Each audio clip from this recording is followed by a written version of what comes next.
Уважаеми зрители, изключително ми е приятно да посрещна в студиото на След закуска Любомир Филипов и Симона Христова, възпитаници на Средно общо образователно училище Емилиан Станев. С тях ще си поговорим за днешния празник на влюбените и Трифон Зарезан, както и инициативата, която така ще зарадва великотърновци в следобедните часове на деня. Бързи срещи! Добро утро и добре дошли в нашото студио. Добро утро!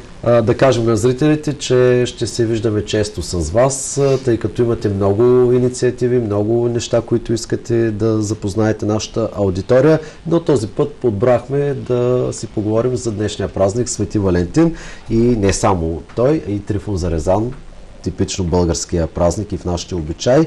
Включвате се в тази инициатива Бързи срещи. Разкажете ни повече за нея и по случай на празника на влюбените Свети Валентин и кой може да участва в нея, кога ще се проведе и така всички подробности около нея. Заповядайте, който иска може да започне, може да си говорим на ти, познаваме се. Да. Бързите срещи се организират от Българския младежки червен кръст и главно от координаторката Йоана Петрова и заместник координаторката Любка Милчева. Аз вчера говорих с тях и те ми казаха, че идеята е дошла просто защото искат да направят нещо различно. Добре. Как ще преминем тази инициатива? Какво представлява Бързи срещи? Ами ще има разположени маси в сам избар. Ще има разположени маси. На тях ще сядат напълно непознати хора. И ще имат по 3 минути да се опознаят. 3 минути ще бъдат засичани с часовник. При всяка смяна на партньора мъжът става, премества с една маса и сяда при другия човек. На ротационен принцип всеки ще може да разговаря с непознат по 3 минути. Да. А колко непознати може така да изреди човек в регламента? Или не е указано? Колкото издържи, колкото може. Да, колкото може. Тоест може да се направиш и 10 срещи в рамките на час или повече. Да. Какво ще трябва да си говорят тези хора или по техен... Техен избор. Запознават се. Общи приказки, каквото им дойде. За първи път ли се прави подобно нещо? Какви са вашите очаквания? За първи път се прави в Великотърновска област. Нашите очаквания са, че стане нещо наистина много забавно. Очакват ни много игри, много изненади, свързани с днешния празник. Доста забавно е направено. Колко хора се записаха? Има ли точно конкретна бройка или... В групата във Фейсбук има 60 човека, които са казали, че ще дойдат и 90 човека, които са казали, че може би ще дойдат. Тоест 96, над 150 човека очаквате. Добре, интересно ще се получи. Ще опитам с наш екип да дойдем да заснемем. По какъв друг начин ще отбележите вие лично празника днешния Свети Валентин? По същия начин. Там. Да. Ще сме там и ние ще се опитаме късмета, както се казва. Ще видим какво ще излезе. Дали не може, дали това не е, как да кажа, начин да срещне човек и любовта на живота си? Да, всъщност много... Това ли е една от целите или... Не е точно цели, но човек никога не знае все пак. Плюс това много хора са се запознавали по такъв начин и се е превърнало в нещо по-голямо нататък. Има много различни начини да срещнеш любовта на живота си. И това е един от тях, според мен. Не се знае кога ще излезе късмета. Точно така. Може ли да кажем повечко за самия празник? От къде води той началото си, Свети Валентин? Да ни разкажете любопитни факти, ако разбира се имате така. В древността император Клавдий Клавдий II всъщност е забранил бракосъчетанията, защото пречели на войската му. Демотивирали ги. Но все пак един презвитер на име Валентин решил да венчае един мъж и една жена. И затова бил убит от самия Клавдий, от самия император. И така той се превърнал в един от мъчениците. Но друг любопитен факт е, че самият Валентин не е бил християнин. Бил е превързан към християнското общество и през 60-те години на 20 век той е бил заличен от списъка с мъчениците, така да се каже, но все пак църквата все още го почита, макар и неофициално, защото има голям интерес към този празник.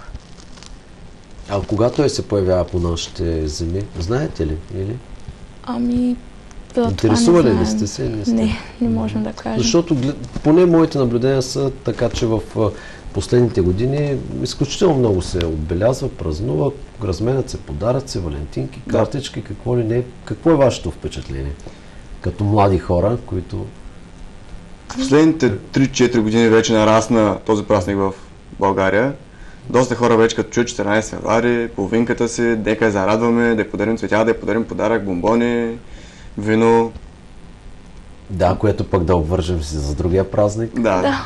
Вие какво ще подарите или ще сподарите на близки, на ваши половинки, ако имате такива? Мислили сте или още не сте? Защото той деня си тече, в смисъл, може през целия ден. Какви подаръци най-често ще купуват или пък ваши близки, споделяли ли са? Един приятел ще купи на приятелката си една кутия, която е във вид на сърце.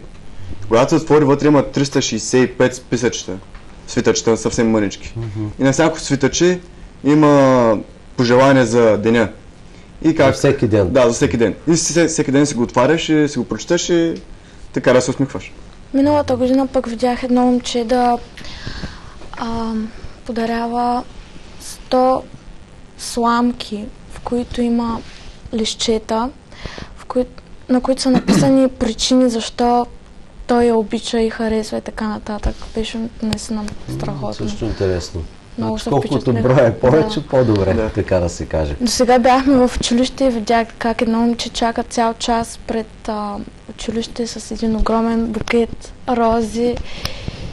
И просто всички момичета акат вече направо беше нещо страхотно. И сигурно им се иска да бъде за тях. Да. Нормално.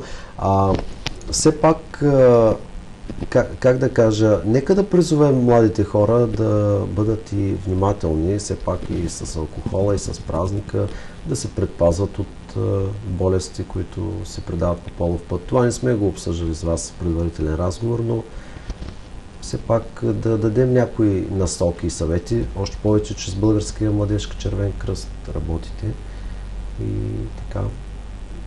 Хубаво е днес. Посъветвайте младите хора, да не прекаляват в определени сфери така.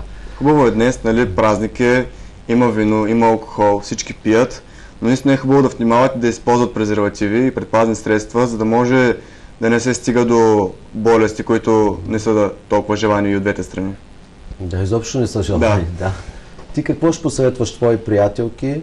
До вечера ще излязат, ще празнуват с своите половинки? Пожелавам ви да не ви заболят краката от високите токчета. И да не прекалявате с грима. И да се чувствате по-щастливи от всякога, защото това е не само деня на момчетата, но и вашия ден, така че щом имате с кого да споделите този празник, направете го. И все пак се предпазвайте. На кого първи казахте обичам те днес? Или още не сте го казали? Още не съм. Още не сте. Аз го казах на мама. Добре, супер. Важното е да обичаме някого и ние да бъдем обичани. Добре, в училище какво е настроението на днешния празник? Вие всъщност сте първа смяна, сега сте излезли от, разбира се, освободени от училище заради предаването. Някои даже бяха по коридорите впечатление. Даже бяха забравили, даже че днес е и Трифон Зарезан, и Свети Валентин, но понеже аз членувам в ученическият съвет на Емилиан Станев и решихме да направим нещо малко, но от сърце. И почти на всички врати в училището залепихме едни мини сърчица, както и едни... На вратите на класните стаи. Да, на класните стаи. И нещо като картони, от които можеше да се късат сърца и да се подаряват на този, когото искаме. И все пак и нашето училище чества този празник. Да, виждат ли се как да кажа хора, които носят сърца, плюшени играчки, разни подаръци, ето букета, който сутрин За сега само това сме видели, може да има и други изненади по-късно. Аз между другото видях във Фейсбук, понеже аз днеска не ходих на училище, видях във Фейсбук сутринта, в едно от училищата в Велико Търново са раздали на всеки ученик по една половинка сърчице. С номер. Да намери своето друга половинка. Когато намерят и своите, може да се запознаят, може да не се запознаят. Знаеш ли кое е училището? Езикова гимназия. Езикова гимназия. Интересно, наистина също хубава инициатива. Ето за това питах дали при вас има, както сте залепили на вратите. Има настроение. Има настроение. Има. И е петък. И е петък още повече, ден за купон. Как смятате, взема ли превес този празник Свети Валентин над Трифон Зарезан, който пък е, как да кажа, един също много почитан празник от нас, българите?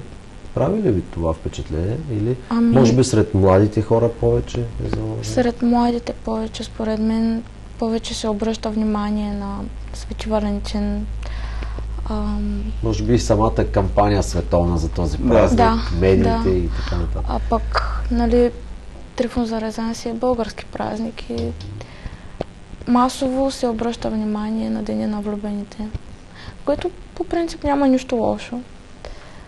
Те по принцип по-възрастните, те не са свикнали с този празник, понеже той скоро навлезе в България, те не са свикнали с този празник, те се празнуват Трифон Зарезан. Но по-малите като нас, нали, тинейджерите, те гледат да наблегнат на този празник, да покажат на половинката си, че обичат.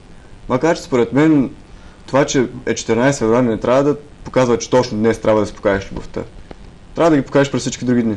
Да, а защо пък само днес наистина хора и мои приятели са ми споделили, днеска ще ходим на вечеря, ще купуваме подаръци, през другите дни ходите ли? Аз нали, ги попитах. Не е нужно да има повод за това да показваш колко много обичаш един човек. Макар че 14 февруари е добър повод. Така е, но все пак е хубаво през цялата година, нали, според мен, да се обичат хората, да ценят един друг и така. Добре, друго какво може да споделите? Какво така ви хрумва? Внимавайте с алкохола. Да. Не препивайте. Искате ли да отправите пожелания към някого специално от нашия ефир? Към ваши приятели, съученици, учители? Или пък сте видяли някоя влюбена двойка, ваши близки? Искате нещо да пожелаете? Аз искам. Заповядай, да. Към този човек, който днес чакаше момичето с розите. Ако гледате това, пожелавам ви много любов, много усмивки и дълга връзка. И аз им пожелавам същото и до година пак да празнуват заедно Свети Валентин. И не само до година, и още много години. Както и на всички останали двойки, които познавам, пожелавам им същото. И по-малко караници. Да няма. Аз искам да отправя специални пожелания към най-добрия ми приятел, Димитър. Той днес също празнува празника с неговата половинка. Влюбен? Да. Добре. Пожелавам много любов, много усмивки, по-малко караници и винаги да сте заедно. Че има ли караници между млади хора? Аз мисля, че по-скоро като хората са семейни, повече са... Възрастните се карат напоследък, да. Не съм обърнал внимание. Възниква една ревност при нас, колкото при възрастните няма такава. При нас ако нямаше тази ревност, според мен по-щастливи щяхме да бъдем на тази възраст. Възниква една ревност. Ставали ли сте свидетели сега, и на мен ми хрумва този въпрос, например да се карат млади хора, как реагирате минавайки покрай тях? И имало ли е случай да се намесите нещо, да вземете страна или в такъв момент е хубаво човек да не участва, как мислите? Срещат ли се често такива, щом и ти каза караница, и ти каза, значи сте ставали свидетели? Да. Виждал съм как се карат, обаче в такъв момент, в който и двамата са прекалено изнервени и нагорещени, по-добре да слушаш страни и с думи да ги караш да спрат, отколкото да влезеш вътре и после да напредашат. А ти на момчето ли заставаш на страната или търсиш наистина, ако истинския виновник? Да, истинския виновник. Аз по принцип гледам от психологична гледна точка. И гледам... Мога да защитиш и момичето. Да, мога да защитя момичето, ако то е право, но повечето случаи момчето е право. А при теб? Как е? Винаги ще вземеш сигурно чисто женски? Според мен наистина трябва да се гледа от чисто психологична гледна точка. И ако ще се карат, да не е за такива дреболии. Въобще да не се карат. За ревност изобщо да не се карат. Изобщо да не се карат. Само да се обичат. Да. И не знам, като мина покрай някоя двойка, която се кара, и си викам, добре сега, защо се карат? Какви са тия простоти? Какво им става? Откъде на къде? И като се сетя, че аз мога да изпадна в същото положение, не знам. Сигурно всички сме изпадали в подобни, но е хубаво да няма поне днес такива, както пожелахте. А за какво си мечтаете в днешния любовен така ден? Вие специално, ти лично, Какво на вас си какво пожелавате и за какво мечтаете тук и сега? Аз за какво мечтая? Виждам училище да оставим. Хайде, училище е ясно. За хубави оценки, да завършите, нормално всичко да бъде. Нещо друго в живота си. И успехи в начинанията ни. Усмивки, дай Боже любов от някъде да дойде, да се появи. Пожелавам ти го. Още днес на бързи срещи може да срещнеш твоето момиче на живота. Знае ли човек? Може. Да. Божа работа. Да. А ти? Аз... Какво си мечтаеш? И аз си пожелавам много успехи. И днес си пожелавам да си изкарам добре, независимо дали няма да срещна някоя друга любов. И важното е да се забавляваме, да се усмихваме. Най-важното е да се чувстваме позитивни, да сме обичани, да ни обичат. Каква тема може да предложите за един наш следващ разговор, да речем? Какво искате да споделите вие, младите хора, с нашите зрители, с публиката? Мислили ли сте? Мислили сме, да. Имаме идея да поканим фриранърите, да покажат, че наистина има спорт в Велико Търново, че се развива спорта в Велико Търново. Да, тези традиционните. Идеята ни е те да обяснят с няколко думи какво точно представлява, как е възникнал този спорт, защото той не е чак толкова известен, но масово се практикува не само у нас. Къде още? Във всички държави има състезания. По цял свят, има даже цели фестивали ежегодни. Много е развито напоследък. И според мен ще бъде интересно за младежката аудитория. Добре. Други? Също така имаме идея за Таралеж. Да покажем, че има място, в което всеки петък човек може да отиде, да отдъхне, да разгледа картини, да изгледа някоя изложба. Място за изкуство. Да, място за изкуство, да. Той такива центрове, да ви кажа, много няма в... Трябва. В страната като цяло говоря. Велико Търново е пак по-наситен с култура и с изкуство, но хубаво е това като Хубаво е, че се обръща внимание на културата и изкуството.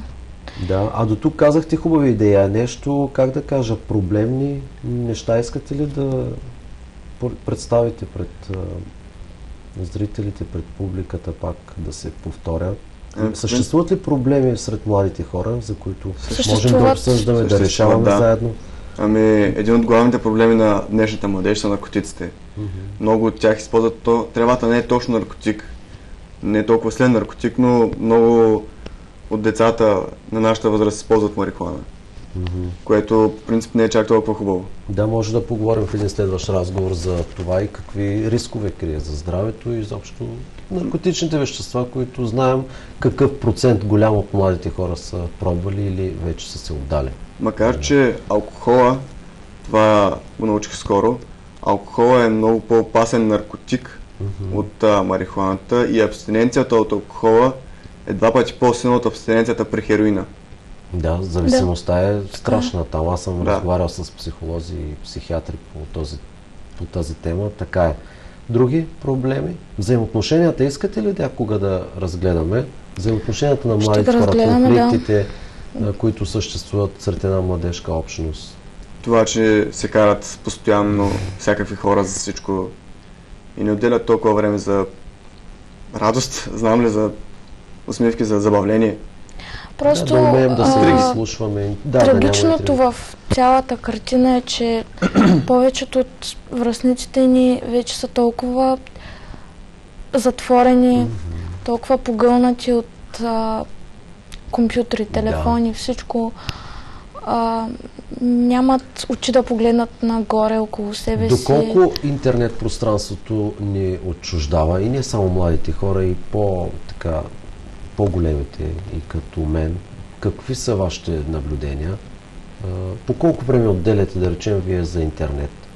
Било за Фейсбук или за друга социална мрежа или сайтове, в деня така да се съсредоточим? Това наистина е един много голям проблем, понеже аз още от сутринта като стана, не съм се събудил, Той е като навик, като не съм учил даже да се измия, включвам веднага компютъра, проверявам Фейсбука, тогава чак отивам, мия се, сядам пак на компютъра и закъснявам за училище.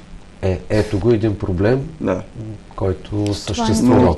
А отчуждава ли ни наистина това общуване само в интернет? Аз също да ви кажа, и телефона си постоянно поглеждам, улавям се и аз също, че май комуникирам повече през пространството, отколкото на живо да се срещна с някой. Интересното е, че преди като бяхме малки, ставаме сутринта в 7 часа лятото, ставаме сутринта в 7 часа, отиваме някъде на поход, връщаме се вечерта изморени, капнали, играем криеница, гоненица, стражария, паши, а сега просто... Че вие заварихте ли от това време? На колко години сте, че... Аз съм на 16. И аз съм на 16. Сега ще правя 17 другия месец. Се ми струва, че компютрите така навлязоха долу-горе с вашето поколение, така масово. Да, но може би сте се докоснали и до това детство, което аз имах на поляната и в парка всъщност беше. Игрички с колички. Имаше при нас, да. И все пак аз се изумявам, просто ставала съм свидетел на публично, не публично, ами как да се изразя.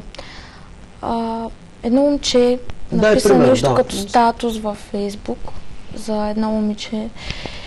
Унижаваше я пред абсолютно всички. И аз просто гледам и се чудя с какъв акъл, кой е той, че да я съди. Може би, даже може да е по-малък от нея, не се знае. И все пак не е никак не е приятно и всичко така да го виждат на показ хората. Да, за психиката на момичето още повече. Плюс това вие сте само на 16 и редно да излизате навънка, да спортувате, да се смеете, да разговаряте с хората на живо, а не да казвате, че имате работа и да си оставате вкъщи и да играете на някакви игри. Проблема при младежта в момента, което не мога да го нарека проблем, че по ваше време и по време на майка ми, на баща ми, на всички по-възрастни, по 15-16 години те не са знаели какво е компютър, те не са знаели какво е. Баща ми е разправил как играят с парцалена топка. Играят футбол с парцалена топка. В момента момичета от 14, 15, 16 годишна възраст, те вече не са действени. Те вече са нещо повече от всички други.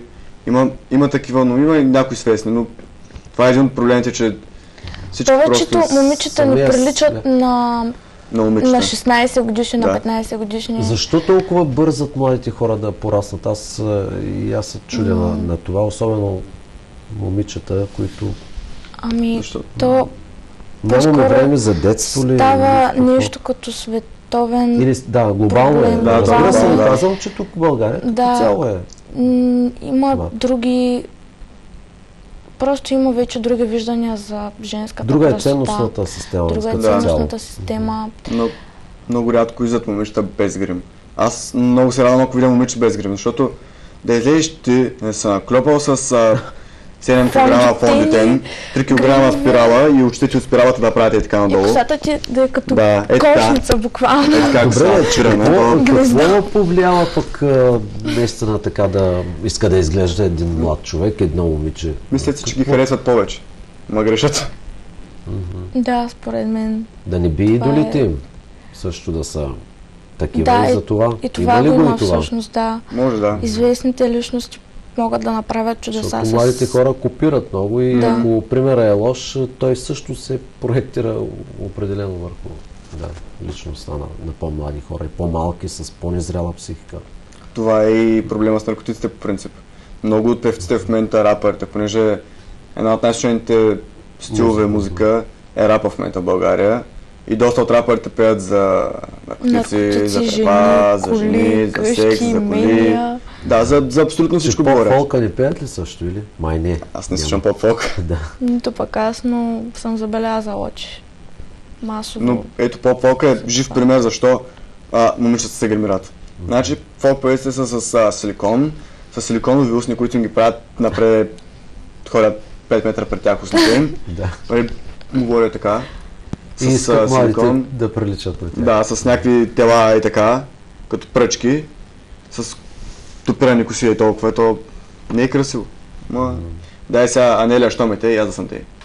Да, точно това имах предвид, че много от младите хора копират своите идоли, искат да приличат и това Не е един само от заради начините това ми Не само просто това, да. някой, когато си отхвърлен от дадена група деца, социално. например социално, и ти правиш всичко възможно, за да си впишеш, Да бъдеш забелязан. да бъдеш забелязан, и това е един от начините. Да се нагримираш. Да се нагримираш, да Забелязан пазиш в- диети, да свалиш 20 кг и така нататък. Това е също много голям проблем. Да. С тези Да. диети, знаем до какви Нарушаването неща на се здравето. стига. Да. Забелязах нарушава в, здраве. Може и за това да поговорим за напред. Да. Много теми за Да, разговор. много. Аз просто много. исках така да хвърля и да видя все пак и вашето, как да кажа. Не. Забелязах Мисля, в училище едно дете, Не, което да. е аутсайдер. Детенцето наистина е, самия му клас е, те са 4 или 5 клас, не съм сигурен, самия клас са много негативно настроени към него. Той е по-малък, той е от друга държава, той е от Холандия, има леки мозъчни проблеми. Да, И всички, умствено. да, умствени проблеми. И всички го базикат за нещо.